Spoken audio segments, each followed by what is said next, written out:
Voter তালিকায় সংশোধন, সংযোজন ও বিয়োজনের কাজ শুরু হয়েছে। রবিবার সাপ্তাহিক ছুটির দিনেও বড়জলার মালিয়ারা আর.এন হাই স্কুলে সেই কাজ পরিদর্শনে গেলেন বাঁকুড়া জেলা পঞ্চায়েত ও গ্রামোন্নয়ন আধিকারিক অনির্বাণ রায়, বড়জলার বিডিও কার্তিক চন্দ্র রায়। তাদের কাজ দেখে সন্তুষ্টি প্রকাশ করেছেন বলে জানা গেছে।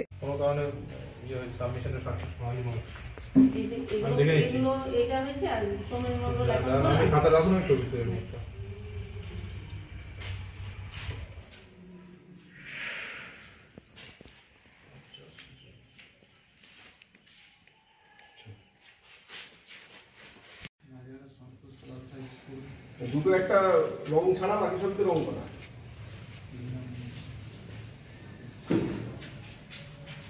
কিন্তু স্যার আমি একটা জিনিস বলছি, এই যে আমাদের এক নম্বরে তো হয়েছে দেখাচ্ছে না, অ্যাপে দেখাচ্ছে না, বলে রিফ্লেকশন আছে না। দেখুন দিদিমণি অ্যাপে কিভাবে চেক করতে হবে? না, এক নম্বরে হয়েছে স্যার। হোম স্ট্যাটিস্টিক্স কোথায় লেখা আছে? আগেরবারও সব অনলাইনে আছে, এবারও সব অনলাইনে। না, অনলাইনই হচ্ছে স্যার। অফলাইন করে রাখি এই কারণে, মানে যদি এবারে না আসলো তাহলে ওদের কাছে আবার ডকুমেন্টস নিতে হচ্ছে, আবার সই করাতে হবে। ওই জন্য অফলাইন করে আমরা রেখে দিই। গেলবারও রেখে দিয়েছিলাম, ফর্মগুলো ফিল আপ করে রেখে দিয়েছি। হ্যাঁ, ফর্মগুলো ফিল আপ করে রেখে দিই, কিন্তু অনলাইনে এই যে যেমন গতবার এটা আসেনি, এটা এবারে আবার করতে হবে। আপনার মহিলা পুরুষ ভোটার কত আছে? মহিলা আছে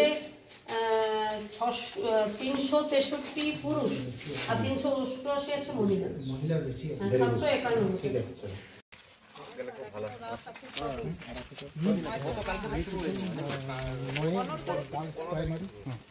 আমাদের বাড়িতে হয় পঞ্চম রাস্তায়, মানে 5 দিন পর।